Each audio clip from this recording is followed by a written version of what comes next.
Move along, old man, this ain't your place. Tyler Davidson's voice cut through the breakfast crowd at Rosie's Diner. Marcus Bennett, 72, looked up from counting quarters for his coffee. His weathered hands didn't shake.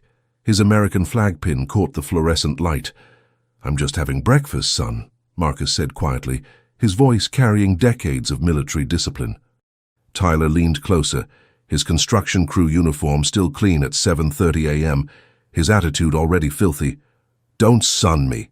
You people think you can just waltz in anywhere these days." The diner went silent. Forks stopped moving. Rosa Martinez, the restaurant manager, reached for her phone. Captain James Harrison tensed in his corner booth. Every customer felt the tension spike. Tyler's hand shot out, shoving Marcus hard against the table. Coffee cups crashed, quarters scattered across the linoleum like shrapnel. "Hey!" Harrison stood up. But Tyler was already past reason, past control. His open palm cracked across Marcus's face with brutal force. The sound echoed like a gunshot. Blood trickled from where Tyler's ring split the skin.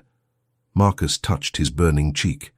His purple heart, hidden under that cardigan, had seen worse than playground bullies.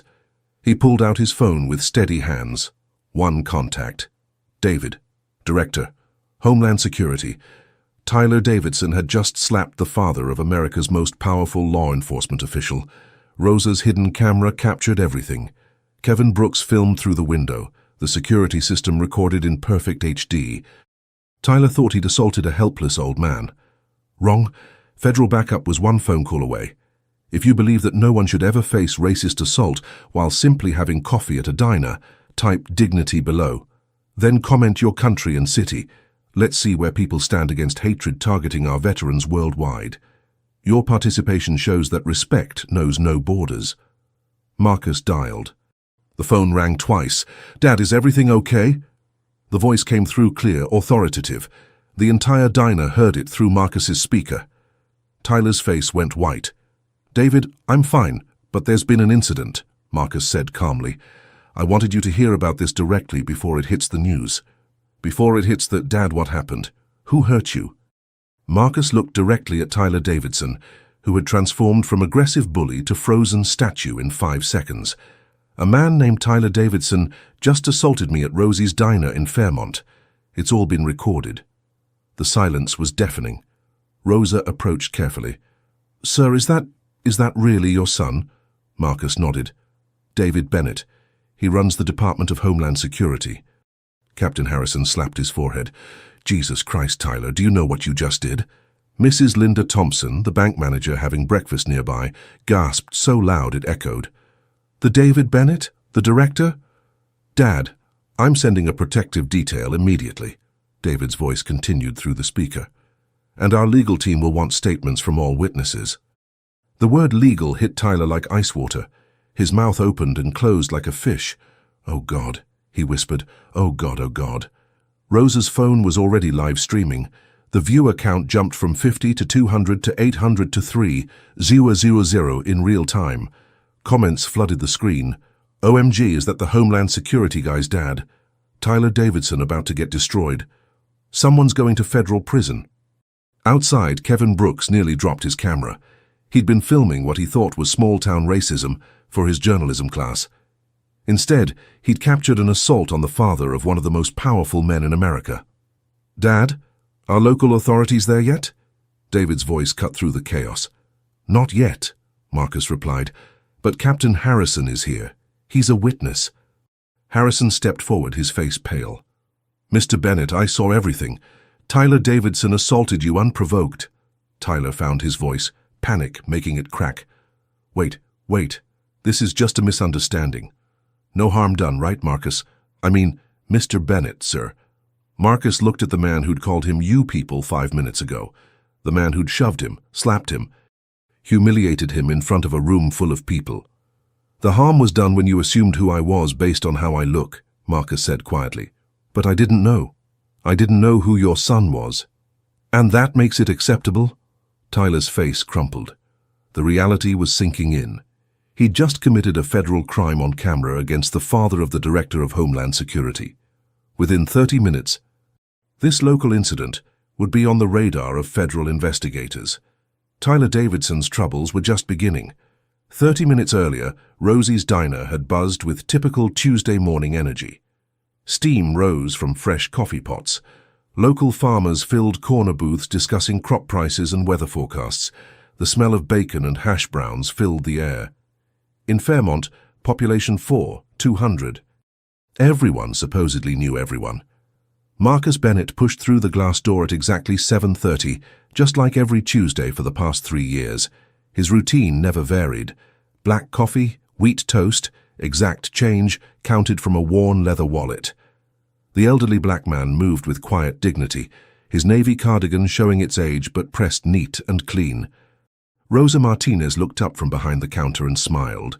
The Latina restaurant manager had memorized his order long ago. "Morning, Mr. Bennett." "The usual, please, Rosa. Thank you." She poured his coffee without asking how he liked it. Black, no sugar, no cream. Simple man with simple needs, or so it appeared to anyone watching. What most people missed were the small details. The way Marcus sat with his back to the wall scanning exits, the precise way he folded his napkin, the American flag pin on his collar that never seemed to tarnish, the American Legion pin beside it, both positioned with military precision. His phone buzzed, a text message. "Dad, big meeting with the cabinet today. Love you, David." Marcus smiled and typed back slowly with one finger. "Proud of you, son. Be safe." Across the diner, Tyler Davidson sat in his usual corner booth, scrolling through social media on his phone. His construction crew uniform was clean this early in the morning, but his attitude was already dirty. He'd been coming to Rosie's for 2 years, ever since the new housing development brought different types to Fairmont.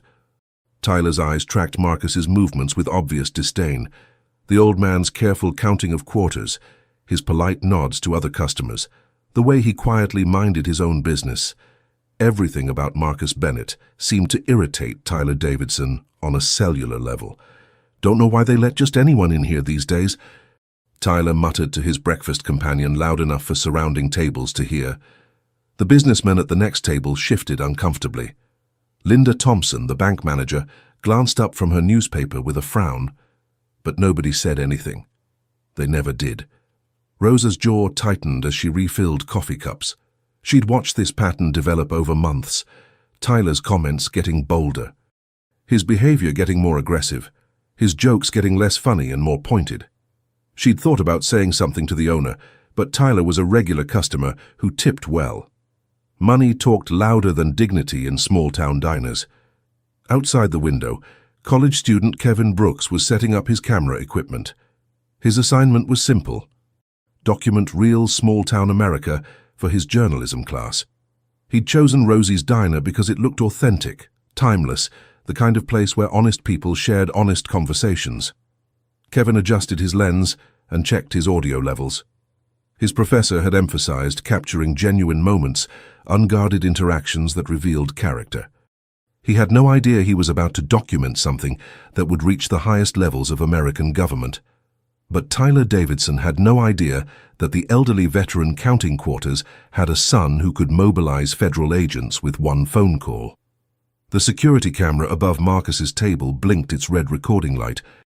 Rosa had installed the backup system 6 months ago after discovering the owner was cutting corners on safety equipment. What she hadn't anticipated was how valuable that footage might become. Marcus's phone buzzed again. This time it was a news alert about federal funding for rural law enforcement programs. He read it carefully, then deleted it without comment. Some habits from his son's world had rubbed off on him over the years. Tyler Davidson was getting restless. His breakfast companion had left for work, and he found himself with time to kill before his construction shift started. Time to kill, and an elderly black man who represented everything he thought was wrong with his changing town. The morning crowd began to thin. Farmers headed to their fields. Office workers drove to their jobs in the county seat.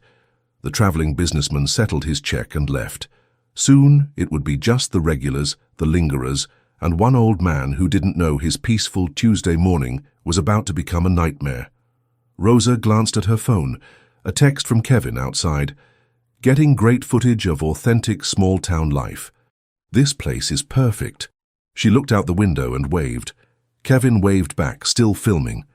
Neither of them realized they were about to become key witnesses to an assault that would go viral within hours.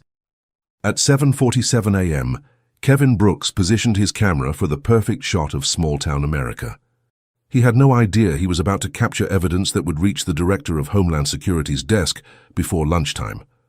At 7:45 a.m., Tyler Davidson's patience ran out. He'd been watching Marcus Bennett for 15 minutes, and the old man's quiet contentment made his blood boil.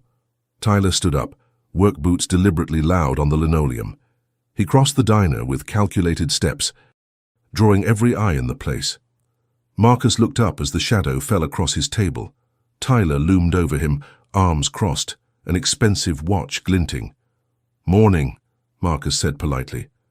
"You seem real comfortable here," Tyler said loud enough for everyone to hear.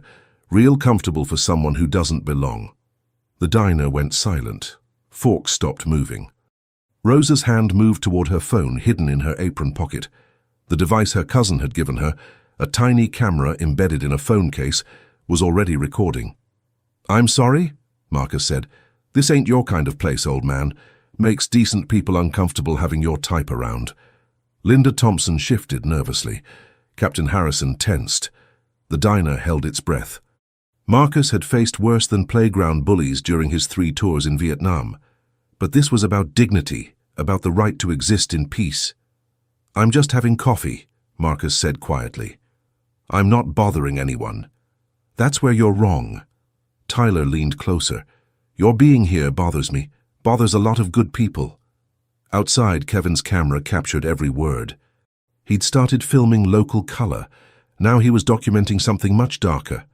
The hidden camera in Rosa's phone case was capturing evidence that would reach the Homeland Security Director's desk within hours.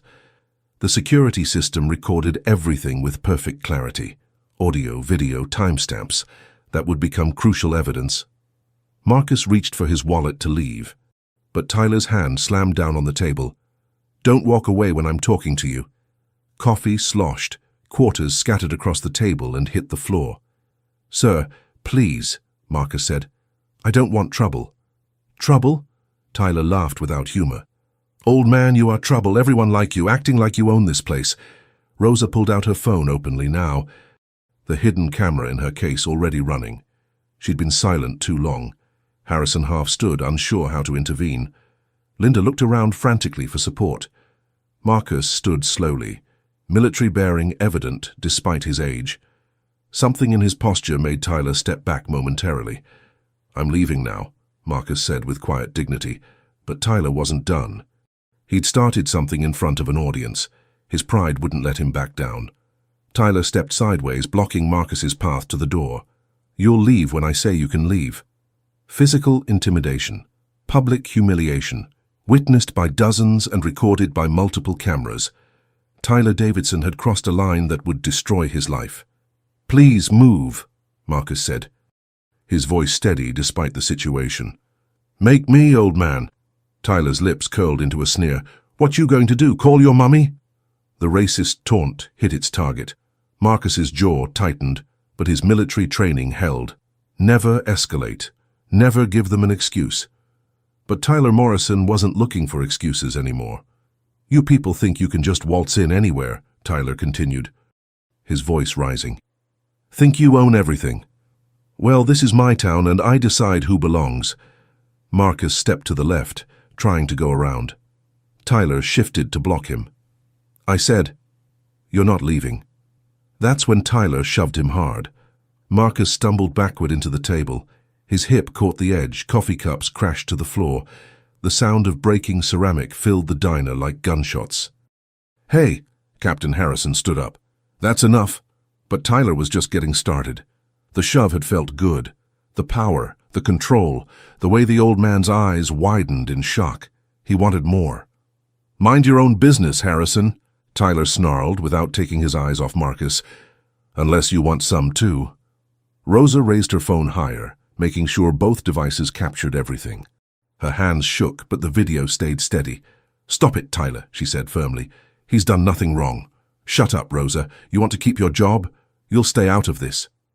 The threat silenced her words, but not her cameras. She kept recording. Marcus tried to steady himself against the table. At 72, a hard shove could mean broken bones, serious injury. But what hurt more than his hip was the humiliation. The way every person in the diner was watching him be degraded. What Tyler thought was a simple assault on a helpless old man was about to become a federal case involving the most powerful law enforcement agency in America. "Now you're going to apologize," Tyler demanded, "for making decent folks uncomfortable." Marcus met his eyes. "I apologize if my presence upset you, but I've done nothing wrong." "Wrong answer." Tyler's face turned red. "If you upset me, you arrogant piece of—" The slap came without warning. Tyler's open hand cracked across Marcus's cheek with brutal force. The sound echoed through the diner like a whip crack. Marcus's head snapped to the side. His American flag pin caught the light as he staggered. Blood appeared where Tyler's ring had cut the skin. Complete silence, then chaos. "Jesus Christ." Harrison moved toward them. "Oh my God!" Linda gasped. "You asshole!" Rosa screamed. Outside, Kevin's camera zoomed in automatically. Inside, Rosa's devices captured the perfect angle from two sources. The security camera recorded it all in high definition. Marcus's hand went to his burning cheek. Blood trickled down toward his jaw.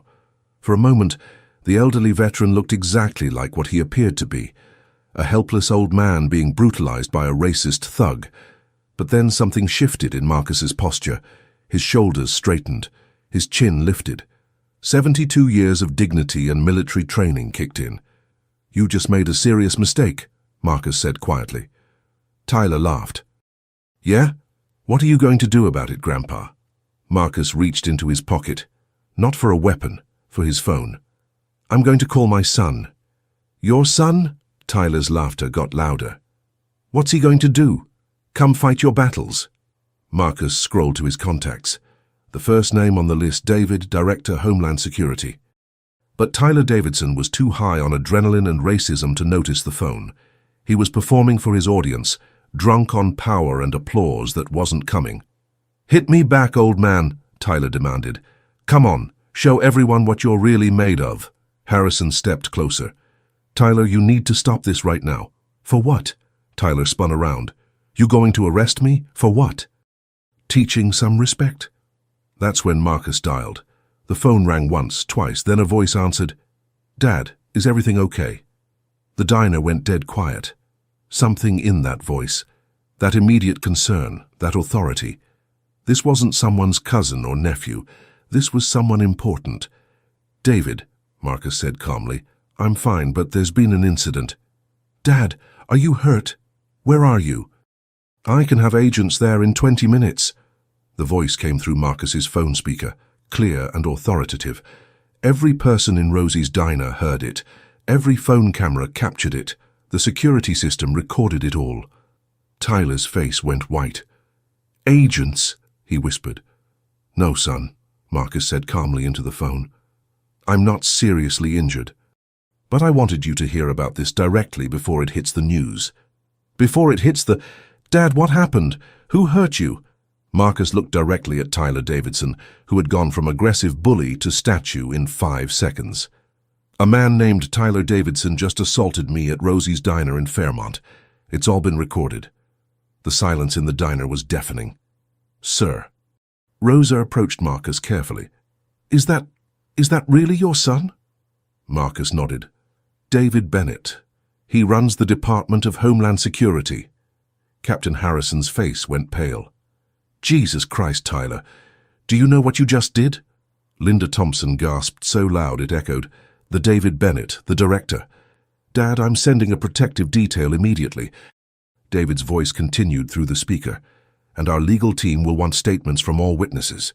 The word legal hit Tyler like ice water. His mouth opened and closed like a fish. His gold rings suddenly felt heavy on his fingers. His expensive watch seemed to tick louder. "Oh God," he whispered. "Oh God. Oh God. Oh God." Rosa's live stream exploded. The viewer count jumped from 50 to 200 to 800 to 300 in real time. Comments flooded the screen. "OMG, is that the Homeland Security guy's dad? Tyler Davidson about to get destroyed. Screenshot everything.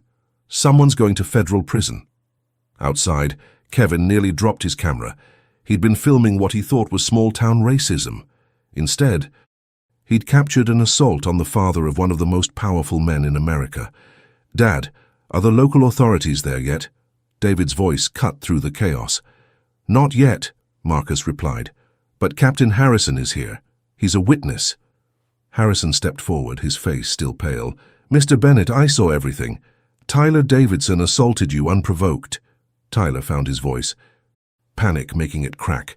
Wait, this is just a misunderstanding. No harm done, right, Marcus? I mean, Mr. Bennett, sir." Marcus looked at the man who'd called him garbage 5 minutes ago. "The harm was done when you assumed who I was based on how I look. But I didn't know who your son was. And that makes it acceptable?"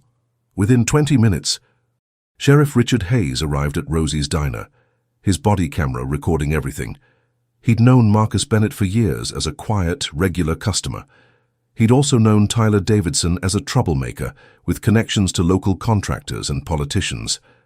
The political calculations began immediately.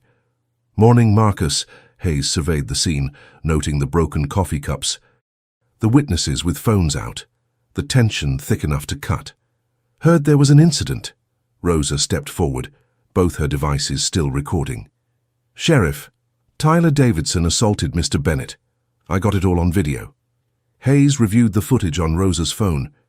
His expression grew increasingly uncomfortable as he watched Tyler's racist language, the shove, the brutal slap. "Tyler, I'm going to need a statement. Marcus, you want to press charges?" Marcus considered carefully. "I want this documented properly. Whatever happens next should follow the law." Meanwhile, the first news van pulled up outside. Then another. Kevin's video had hit 100 AUSERN views. The hashtag Chan Fairmont Diner was trending regionally. Mayor Charles Peterson called Hayes from City Hall. "Richard, can we handle this quietly? Tourism season starts next month. Bad publicity could hurt everyone." Hayes lowered his voice. "Charles, this is the Director of Homeland Security's father. There's no handling this quietly. Jesus Christ. How bad is it?" "Bad enough that I'm expecting federal investigators by lunch." The real estate agent who'd been eating breakfast slipped out the back door, already texting his developer clients. "Property values about to tank. Pull all Fairmont listings." The diner's deleted security footage was gone forever, or so the conspirators thought. Local radio host broke into regular programming. "Folks, we're getting reports of an alleged incident at Rosie's Diner this morning. Details are unclear, but both parties claim to be victims of a misunderstanding." The spin machine started immediately. Black SUVs appeared downtown 20 minutes later. Not for Marcus, for security assessment. Standard protocol when a cabinet member's family was involved in any public incident.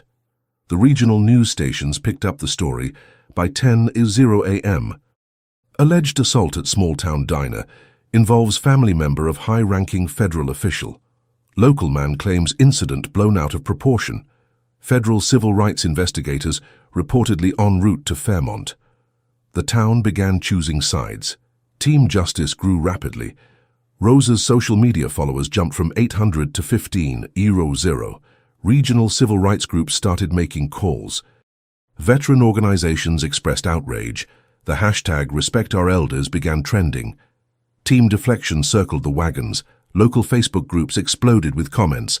Small-town values under attack. Political correctness destroying America. Outside forces exploiting minor dispute. Tyler Davidson, advised by his hastily hired lawyer, released a statement through the local newspaper. "I sincerely regret any misunderstanding that occurred this morning. Mr. Bennett is a valued member of our community. Sometimes tensions run high in small businesses, and words get taken out of context. No mention of the physical assault. No acknowledgement of the racist language. No actual apology. The half-hearted statement only made things worse." Marcus declined most interview requests, but agreed to speak with the regional news station. "This isn't about my son's position in government. It's about how we treat each other as human beings, how we see each other, whether we judge people by their character or their appearance." His dignity in the face of hatred made the story go viral faster. By noon, security experts were analyzing the camera footage. Clear evidence of premeditated assault. Racial language unmistakable. Textbook civil rights violation. Sheriff Hayes found himself in an impossible position. He couldn't bury this, too many cameras, too much attention, but he also couldn't afford to alienate the local power structure that kept him in office. His statement to reporters was carefully neutral. Investigation ongoing. All parties cooperating. We take any allegations of assault seriously. Translation: buying time, hoping it would blow over. It wouldn't. Corporate headquarters for Rosie's Diner chain issued their own statement. We are investigating this morning's incident and do not condone discrimination or violence of any kind. Tyler's lawyer tried damage control. My client maintains his innocence. The video footage has been taken out of context and doesn't show the full situation. But there was no context that made racist assault acceptable. By 2 p.m., Kevin's video had reached 500 EUZERN views. The comments section became a battleground. The local story was becoming a national symbol. Federal civil rights investigators called Sheriff Hayes directly. We'll be arriving tomorrow morning. We need all surveillance footage, witness statements, and incident reports preserved. This is now a federal matter. Hayes hung up the phone and stared at his computer screen. The security footage from Rosie's Diner had mysteriously corrupted during the last system update. How convenient. How obvious. How incredibly stupid. As the story went national, investigators were about to discover this wasn't an isolated incident. 48 hours after the assault, federal civil rights investigators arrived in Fairmont. Agent Sarah Carter led the team, not because of David Bennett's position, but because the video evidence had triggered automatic review protocols for hate crimes. What they discovered shocked everyone. This wasn't an isolated incident. This was a pattern. Agent Carter spread case files across the conference table at the sheriff's department.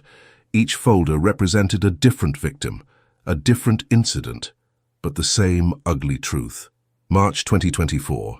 Elderly Hispanic man accused of shoplifting at Fairmont Grocery. Security footage later proved his innocence. But not before he was publicly humiliated and banned from the store. January 2024. Black family questioned about belonging at the community center during their child's basketball game. Police called for trespassing on public property. November 2023. Native American veteran challenged at the voting location, required to show extra identification despite having proper credentials. September 2023. Asian college students reported as suspicious for studying at the public library after dark. Kevin's documentary wasn't just going viral, it was triggering federal investigations in 23 states. Every incident involved minorities. Every incident involved public humiliation. Every incident was dismissed as a misunderstanding. Agent Carter's team found something else. A digital paper trail. Email chains between city council members discussing tourism concerns and changing demographics. Private Facebook groups with names like Fairmont Heritage Foundation and Citizens for Traditional Values. Coordination between local business owners to make certain customers feel unwelcome. The money trail was even more damning. Tyler Davidson had donated $5. $0 to the Fairmont Business Development Fund. That fund had lobbied for enhanced security measures throughout downtown. Those security measures included additional cameras and safety patrols, but only in certain neighborhoods, the ones where minorities had recently moved. Financial records showed a deliberate economic strategy. 3 minority-owned businesses had closed in 18 months. Property values in their areas had dropped, making them attractive to developers connected to city officials. It wasn't random racism. It was systematic exclusion for profit. Social media excavation revealed Tyler Davidson's true thoughts. His Facebook history showed years of posts about protecting small-town values and maintaining community standards. Private group messages used language that would make a Klansman blush. More devastating were the deleted posts. Cyber forensics recovered messages from the night before the assault. Old man comes in acting like he owns the place. Time to remind him where he stands. Community meeting tomorrow about the problem. People might need to make an example. Some folks need to learn respect. Sometimes lessons get physical. Sheriff Hayes's role became clear too. His response patterns showed deliberate negligence. Incident reports filed but never investigated. Complaints labeled as misunderstandings without follow-up. Media contacts minimized or buried entirely. When pressed by federal investigators, Hayes admitted he'd received over a dozen complaints about discriminatory treatment in 18 months. His action on those complaints? Zero. The witnesses began finding their voices. Rosa Martinez came forward with internal documents showing the diner had received multiple complaints about Tyler's behavior toward minority customers.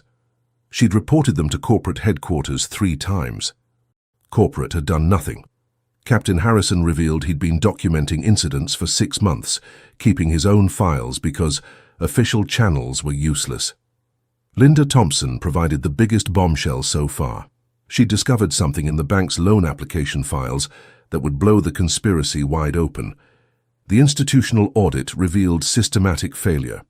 Federal funding for community policing programs had been misdirected.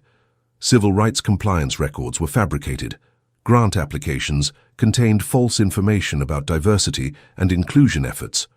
Local journalists uncovered the broader network. Fairmont wasn't unique. Similar patterns existed in 7 neighboring towns. Coordinated social media campaigns, shared legal strategies, political donations linking officials across county lines. The resistance had been organized, funded, strategic. Dr. Rebecca Martinez, civil rights attorney, arrived with her team to represent victims. She'd seen this before. Small towns using economic pressure and social intimidation to maintain racial exclusion. This represents a modern form of sundown town tactics. She explained to reporters. Instead of signs saying certain people aren't welcome, they use systematic harassment, economic pressure, and official indifference. The scope was staggering. Financial records, email chains, social media coordination, witness testimony. All painting a picture of deliberate systematic racism designed to exclude minorities from economic and social participation. Community members formed the Fairmont Unity Coalition. Rosa co-founded it with Captain Harrison, Linda Thompson, Reverend Johnson from the Black Church, and Rabbi Sarah Miller representing interfaith support. Their goal wasn't just justice for Marcus Bennett. It was dismantling the entire system of exclusion. As evidence mounted, Tyler Davidson realized his problems extended far beyond one slapped veteran. Anonymous threats began arriving at investigators' hotel rooms. Someone didn't want the full truth coming out. 72 hours after the assault, Marcus Bennett's quiet life became a nightmare. Phone calls started at 3:00 a.m. Heavy breathing, racist slurs, death threats that made federal agents wince. Your boy can't protect you forever, old man. We know where you live. Accidents happen to people who don't mind their business. The harassment escalated. Marcus's garbage scattered across his lawn every morning, his mailbox smashed with a baseball bat, racial slurs spray-painted on his garage door in blood-red letters. Worse than property damage was the isolation. Neighbors avoided eye contact. The grocery clerk pretended not to see him. His Tuesday coffee routine became impossible. Rosa's testimony was damning, but what she revealed next would expose a conspiracy reaching the highest levels of local government. Rosa Martinez faced her own terror campaign. Anonymous messages flooded her social media. Immigration status can change quickly for loudmouth managers. Your work schedule is posted online with your home address. Her followers received coordinated harassment. Fake accounts posted her personal information. Someone created deepfake videos showing her vandalizing property. Kevin Brooks's college experience turned hellish. His email was hacked, sending racist memes to professors. Academic records leaked online. Fake accounts impersonated him, posting violent threats. The cyber attacks were sophisticated, coordinated. Someone with resources was orchestrating a campaign to silence witnesses. Sheriff Hayes visited Marcus privately. No body camera recording. Look, Marcus, this has gone too far. Maybe consider dropping charges for everyone's sake. Whose sake? Marcus asked. The town's. People are getting hurt. Property values dropping, businesses suffering. Because I got assaulted. Because you made it public. Some things are better handled quietly. Are you asking me to let a racist attack slide to protect property values? Hayes looked away. I'm asking you to think about the consequences. I am. That's why I'm not backing down. Mayor Peterson called David directly, bypassing Marcus entirely. Director Bennett, your father is creating divisions. Perhaps family influence could resolve this privately. Are you suggesting I interfere with a federal investigation? Some situations require flexibility. You're calling felony assault a minor incident. The call ended abruptly. Peterson had made things worse. Tyler Davidson's legal team filed nuisance lawsuits, defamation claims against Rosa, copyright violations against Kevin, business interference charges against Unity Coalition supporters. The legal harassment was designed to bankrupt witnesses. Marcus's health deteriorated. Blood pressure spiked. Sleep became impossible. His doctor prescribed anxiety medication at 2:00 a.m. Friday. Marcus sat alone in his kitchen, staring at his Purple Heart. For the first time, doubt crept in. Maybe Hayes was right. Fighting back was hurting people. Rosa could lose her job. Kevin's education was at risk. His phone rang. David called from Washington. Dad, I'm driving up, don't argue. Son, I'm tired, maybe this isn't worth it. What did you tell me when Bobby Martinez was bullying kids at school? Marcus remembered. Bullies only stop when someone stands up. If you stay quiet, nothing changes. The next person might not have a son who can help. David arrived at 4:00 a.m., finding his father in darkness, looking older than 72. They're trying to break you, Dad. That's what bullies do when they can't win fairly. But I'm bringing trouble to good people. If you surrender, those people face the same thing next time, with no cameras, no protection, no justice. The father-son conversation became the turning point. Marcus's resolve returned. Evidence tampering began immediately. Rosie's security system suffered catastrophic failure. Sheriff's files were accidentally deleted. County servers crashed during scheduled updates. Someone was spending serious money to cover tracks. Direct threats arrived at Homeland Security. Federal officials' families aren't immune to accidents. A security detail was assigned to Marcus. His privacy evaporated. Federal agents followed him everywhere. The community split into armed camps. Pro-Marcus supporters organized vigils. Anti-Marcus factions spread rumors about federal occupation. Financial pressure mounted. Tyler's allies filed endless legal challenges. Court dates multiplied. Legal fees skyrocketed. Just when Marcus considered surrender, an unexpected ally emerged. Dr. Rebecca Martinez arrived with her legal team, offering pro bono representation. One veteran for another, said Marcus Thompson. They're a black cybersecurity specialist and military veteran who'd volunteered his services. Within hours, Marcus had recovered what everyone thought was lost forever. Despite the crashed security system at Rosie's Diner, he found something the saboteurs missed: automatic cloud backup. Every deleted file, every lost video, every piece of evidence they tried to destroy was sitting in a server backup that updated every 30 minutes. Amateur hour, Marcus muttered, pulling up pristine footage of Tyler Davidson's assault. They deleted local files but forgot about cloud synchronization. Just when Marcus considered surrender, an unexpected ally emerged with evidence that would change everything. Linda Thompson's banking records were about to prove this wasn't random racism. It was calculated economic warfare. On day 5, Dr. Rebecca Martinez arrived at Marcus's door with Marcus Thompson, the cybersecurity specialist. Amateur hour, Marcus muttered, pulling up pristine footage. They deleted local files but forgot about cloud synchronization. Doctor. Martinez spread new evidence across Marcus's kitchen table. The breakthrough came from an unexpected source, Rosa's phone case. Her cousin had installed a tiny hidden camera for her safety after previous incidents.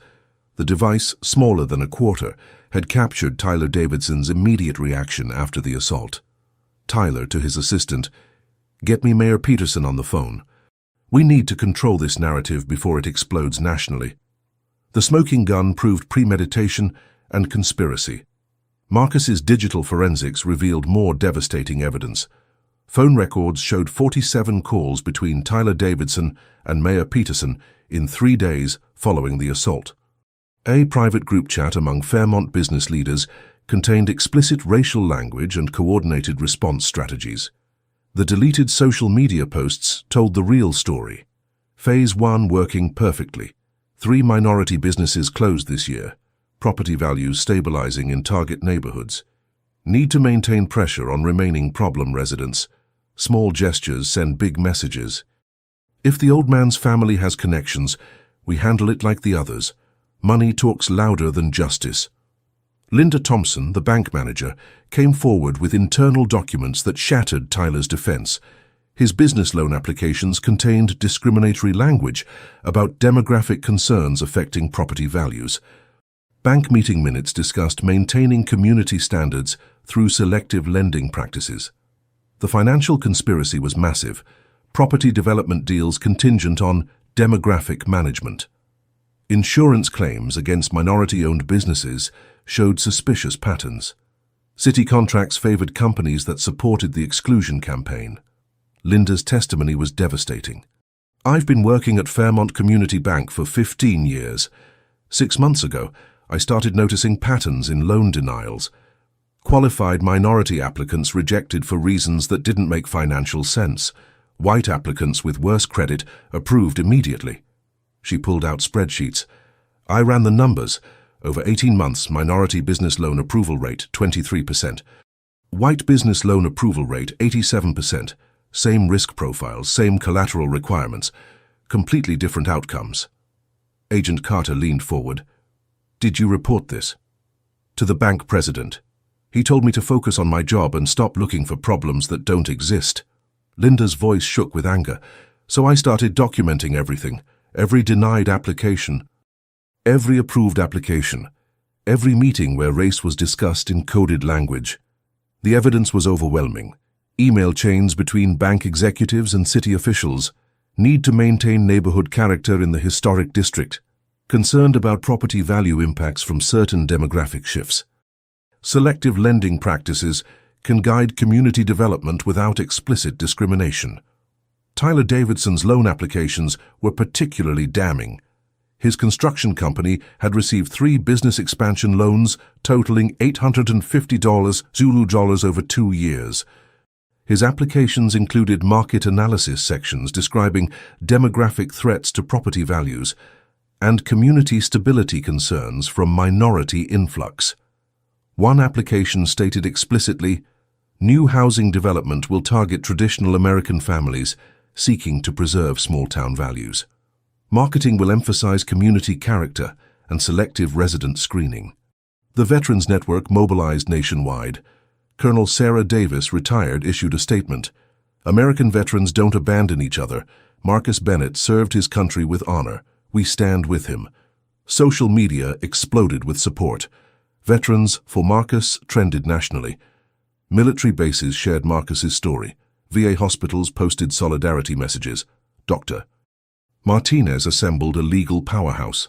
Federal civil rights prosecutors joined the team. Military legal advocates offered pro bono services. Media law specialists protected witnesses from harassment. Rosa found her voice through the Unity Coalition. Her video statement went viral. I'm not just fighting for my job. I'm fighting for every person who's been made to feel like they don't belong in their own community. Kevin's documentary project evolved into a full investigation. Additional footage surfaced from his original filming, interviews with affected families, historical context of exclusion practices, expert analysis of systematic discrimination patterns. The reversal of intimidation began. Dr. Martinez filed restraining orders against the harassment campaigns. Nuisance lawsuits were dismissed with prejudice. Federal protection extended to all witnesses. Marcus Thompson upgraded security for everyone involved. Not federal agents, but private security veterans supporting Marcus Bennett's cause. The harassment stopped immediately when perpetrators realized they were being watched by professionals. The evidence vault grew daily. 47 hours of video documentation, 200 pages of written testimony, financial records spanning 3 years, digital communications proving coordination, expert analysis confirming civil rights violations. Independent journalists arrived from major outlets.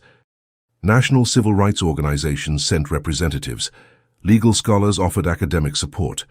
The small-town story became a case study in modern resistance to racism. Marcus Bennett regained his strength, seeing widespread community support. "I thought I was fighting alone. Now I see this was never about just me." The opposition's strategy backfired spectacularly. Their harassment campaign had generated more evidence against them. Their legal intimidation brought national attention. Their financial pressure triggered federal financial crimes investigation. The resistance thought they could intimidate witnesses into silence. They never expected the entire veteran community to mobilize nationwide. Linda Thompson provided the final devastating blow. She'd been secretly documenting the financial conspiracy for months, and what she revealed would connect every piece of the puzzle. The town meeting was scheduled for Friday night.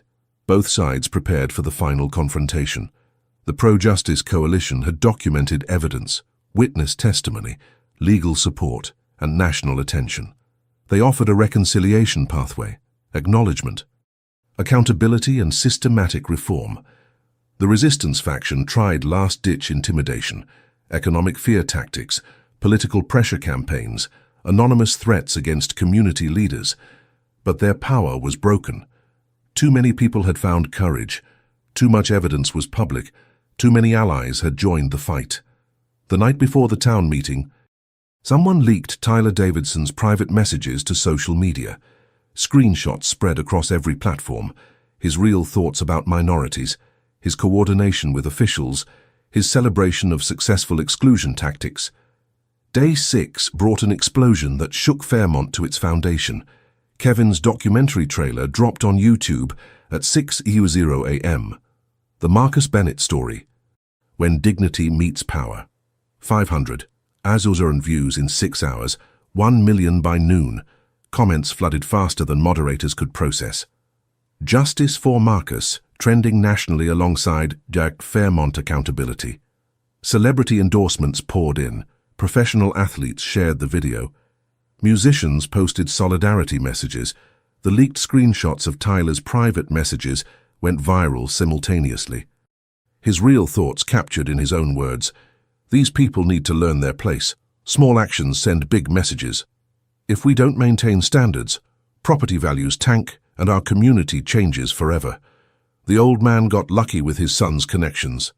Most don't have that privilege. The racist language was undeniable. The coordination was documented. The conspiracy was exposed. Reverend Johnson organized an interfaith prayer vigil that drew 300 people from 5 counties. Military honor guard volunteers stood at attention. Local business owners attended, many publicly for the first time. Media coverage was respectful and extensive. The economic response was swift and devastating for Tyler's supporters. Rosie's Diner faced a boycott that cut business by 60%. Corporate headquarters received thousands of angry emails. Franchise agreement review was initiated immediately. Competitor diners saw business surge as customers voted with their wallets. Rosa launched Truth from the Front Lines on Instagram Live, 50,000 regular viewers. Daily updates from Fairmont, witness interviews, community healing conversations, educational content about civil rights history. Each live stream gained momentum. Viewers shared personal stories of discrimination. Families posted photos with service members. The Fechas Respect Our Elders hashtag connected generations of Americans who'd faced similar struggles. Kevin's journalism program provided additional platform through Small Town, Big Courage. Live-streamed conversations with experts, legal process explanations, community voices that humanized the larger struggle. State-level politicians felt the pressure. The governor issued a statement supporting the federal investigation. The Civil Rights Commission launched a broader inquiry into rural discrimination patterns. The Tourism Board quietly distanced itself from Fairmont leadership. National attention intensified when congressional representatives issued statements supporting Marcus. The Veterans Affairs Department offered resources. National civil rights organizations mobilized their networks. Corporate accountability accelerated. Rosie's Diner CEO was forced to issue a public apology and announce mandatory diversity training for all franchises.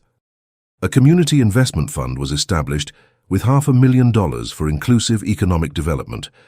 Local business pressure mounted. Chamber of Commerce called emergency meetings. Property developers reassessed Fairmont investments. Insurance companies reviewed risk assessments for discriminatory business practices. Banking relationships faced scrutiny as federal regulators investigated lending patterns. The counter-movement organized its final push. Save Our Community rally was scheduled to compete with the town meeting. Outside political groups arrived with professional organizers.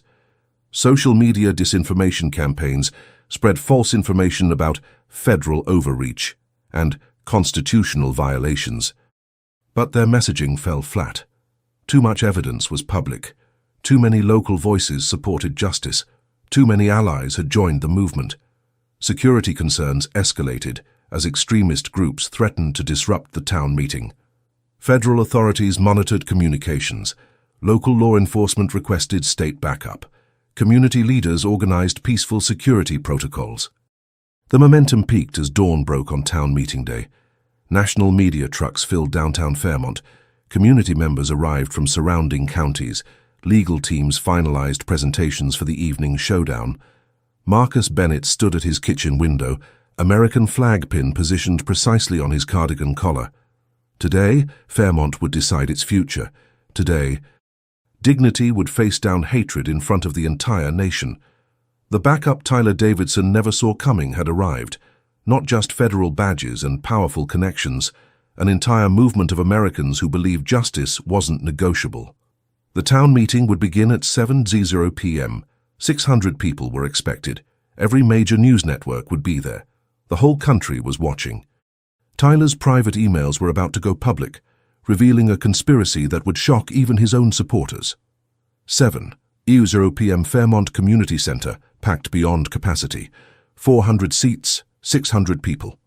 Overflow crowd outside watching live stream on phones. National media filled designated sections. Security visible but professional. Marcus Bennett entered with quiet dignity. American flag pin prominent on his cardigan. Half the auditorium rose in standing ovation. He nodded respectfully, took his front row seat. Behind him sat Rosa Martinez, Kevin Brooks, Captain Harrison, Linda Thompson, the Unity Coalition in full force. Tyler Davidson arrived with his legal team, avoiding all eye contact. He slumped in the back with remaining supporters, face grey with stress. His expensive watch felt heavy. His gold rings caught no light. Federal mediator Jennifer Hayes called for order. Experienced, neutral, commanded immediate respect. We're here to address the assault of Marcus Bennett and determine community response. Evidence will be presented. All sides will be heard. Round 1, video evidence. Kevin's documentary clips played on massive screens. The original assault footage, complete and unedited. Security camera angles showing clear aggression. Audio enhancement revealing every racist word. Tyler's immediate conspiracy planning with Mayor Peterson. Gasps rippled through the crowd at footage they hadn't seen. Several Tyler supporters shifted uncomfortably. Cell phones recorded everything. Round 2, pattern documentation. Dr. Martinez presented systematic evidence with laser precision. Timeline of 12 incidents over 18 months. Financial connections proving coordination. Email chains showing deliberate planning. Expert testimony confirming civil rights violations. This wasn't random racism, Dr. Martinez stated clearly. This was systematic exclusion for economic gain. The testimony phase began. Rosa Martinez approached the microphone, hands steady despite the cameras. I kept silent too long because I was afraid. Fear of losing my job, fear of retaliation, but I learned that silence enables cruelty. Her voice grew stronger. I won't be silent anymore when people are treated as less than human. Applause erupted from half the crowd. Captain Harrison testified next. As a public servant, I failed this community by not acting on what I witnessed. I documented harassment but didn't report it officially. My silence enabled escalation. He faced Tyler directly. That ends today. Linda Thompson's testimony shattered remaining defenses. I can no longer protect this town's reputation while systematic financial discrimination continues. She revealed loan application patterns, documented pressure tactics, admitted knowledge of the exclusion conspiracy through banking records. Leadership means choosing what's right over what's convenient. The crowd sat in stunned silence. Marcus Bennett rose slowly, commanding immediate attention. I didn't serve my country to come home and face hatred in my own community. His voice carried decades of dignity. This isn't about my son's position. It's about every parent who wants their children to live with respect. Pause. Pin drop silence. I'm willing to forgive Tyler Davidson, but forgiveness requires acknowledgement, and acknowledgement requires change. Tyler's lawyer whispered frantically. Tyler stood, face flushed red. This has been blown completely out of proportion. One bad moment doesn't define someone's character. Dr. Martinez interrupted calmly. Actually, Mr. Davidson, we have additional evidence received this afternoon. The game-changing moment. Recently discovered email from Tyler Davidson to business associates sent 3 days before the assault. Dr. Martinez read from printed evidence. Phase 1 successful. 3 minority businesses closed this year. Property values stabilizing in target areas. Tourism committee pleased with demographic management. Maintain pressure on remaining targets for Phase 2 completion. The auditorium exploded. Half the crowd shocked, half vindicated. Tyler's face went completely white. Even his supporters stared at him with horror. Mediator Hayes called for order. Mr. Davidson, would you like to respond? Long pause. Tyler realized his complete isolation. His own supporters were backing away. I may have used poor judgment in some communications. Poor judgment? Marcus stood again, grace under pressure. Tyler, the measure of a person isn't their mistakes. It's how they respond when truth comes to light. The resolution proposals were clear. Immediate actions. Tyler Davidson's detailed public apology, resignation from all leadership positions, financial restitution to affected businesses, mandatory civil rights training for city employees, systematic changes, independent oversight of law enforcement, civilian review board for discrimination complaints, inclusive economic development, community healing programs. The community vote was decisive. 347 in favor of full accountability measures, 89 against or abstaining, 164 supporting reconciliation with strict conditions. Justice had won, but healing would take time. As the crowd filed out, Marcus Bennett shook hands with former opponents. Dignity had triumphed over hatred. But the real test would come tomorrow when cameras left and real change had to begin. The town meeting would decide Fairmont's future, and the entire nation was watching. The votes were counted. The resolutions passed. But implementation required something more than legal mandates. It required transformation of hearts and minds. Mayor Peterson stood at the podium, his political career in ruins. I owe this community an apology. I owe Marcus Bennett an apology. I allowed economic interests to override human dignity. I enabled systematic discrimination through my silence and complicity. His voice broke. I'm resigning effective immediately. Fairmont deserves leadership that values all its residents equally. The crowd response was mixed. Some applauded his honesty. Others felt it was too little, too late. Sheriff Hayes approached the microphone next. I took an oath to serve and protect all citizens. I failed that oath. I ignored complaints. I buried evidence. I chose political convenience over justice. He removed his badge and placed it on the podium. I'm retiring effective tonight. This community needs law enforcement it can trust. Captain Harrison stood. I accept the responsibility of interim sheriff.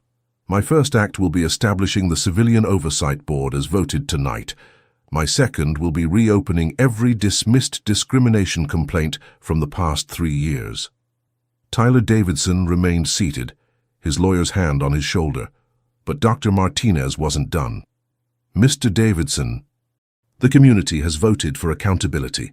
That includes you. Will you accept responsibility for your actions? Long silence. Tyler stood slowly. His supporters had abandoned him. His political connections had evaporated. He was alone with his conscience. I assaulted Marcus Bennett because of the color of his skin, Tyler said, his voice barely audible. I coordinated with city officials to maintain racial exclusion for economic gain. I participated in systematic discrimination that harmed innocent people. Tears streamed down his face. I was wrong. Completely, utterly wrong. There's no excuse, no justification. I let hatred poison my heart and I hurt people who deserved better. He turned to Marcus. Mr. Bennett, I don't deserve your forgiveness, but I'm asking for the chance to spend the rest of my life proving I can change, to work toward healing the damage I've caused. Marcus stood and walked toward Tyler.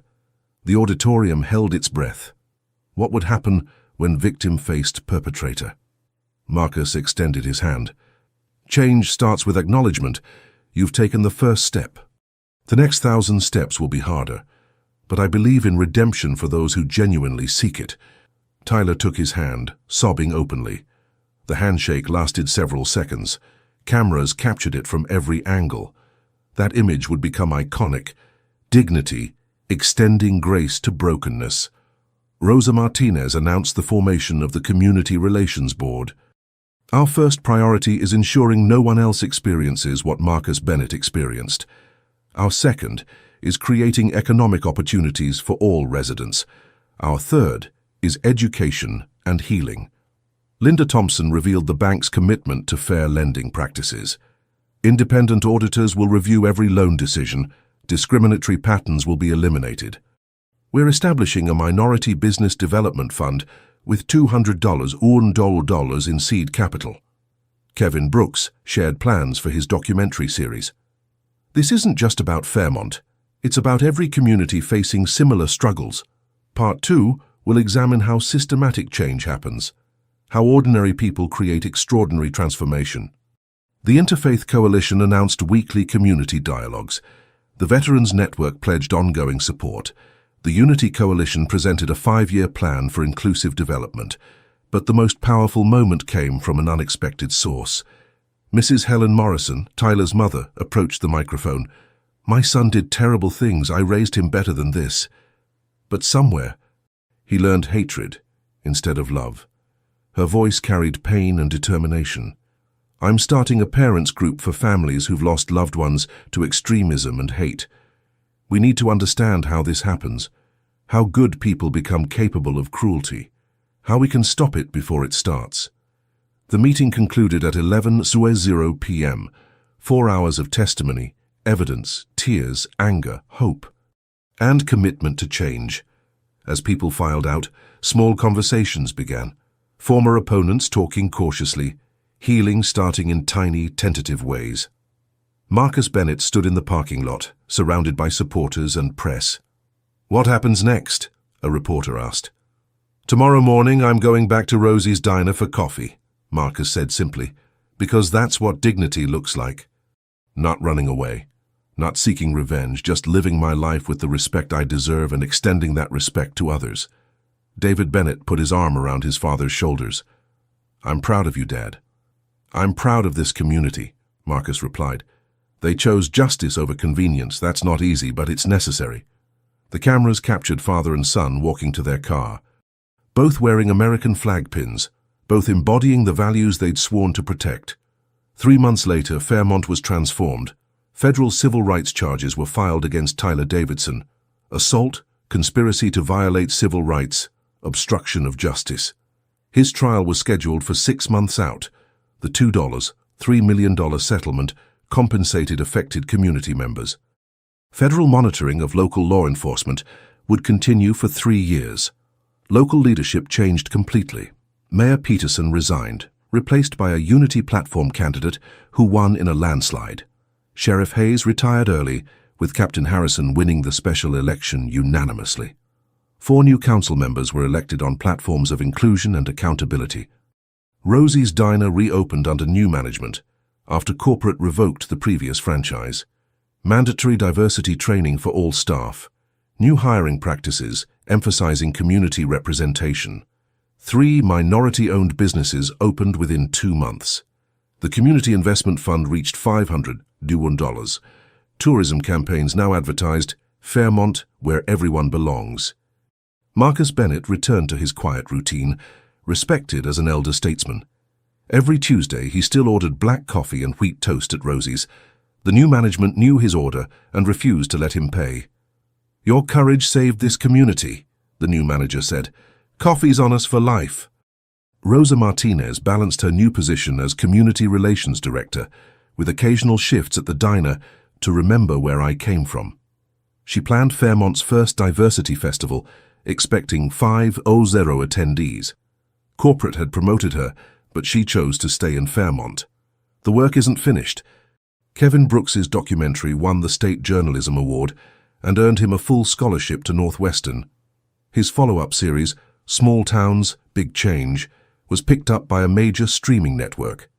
Episode 1 had already filmed, returning to Fairmont to document the transformation. The healing was real but imperfect. Interfaith reconciliation services drew participants across political lines.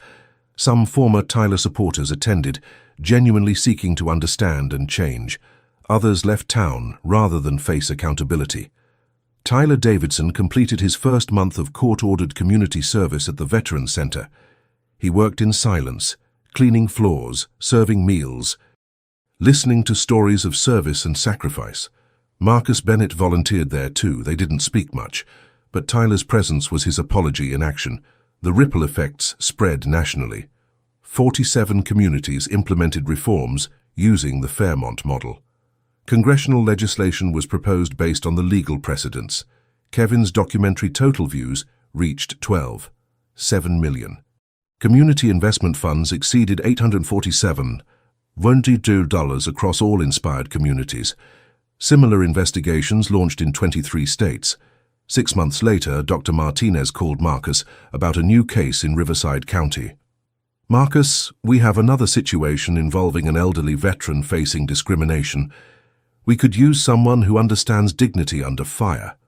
Marcus paused, looking at his American flag pin. "Some fights are worth fighting twice, Doctor. When do you need me?" "Next week. And Marcus, bring David if he can spare time. His presence matters."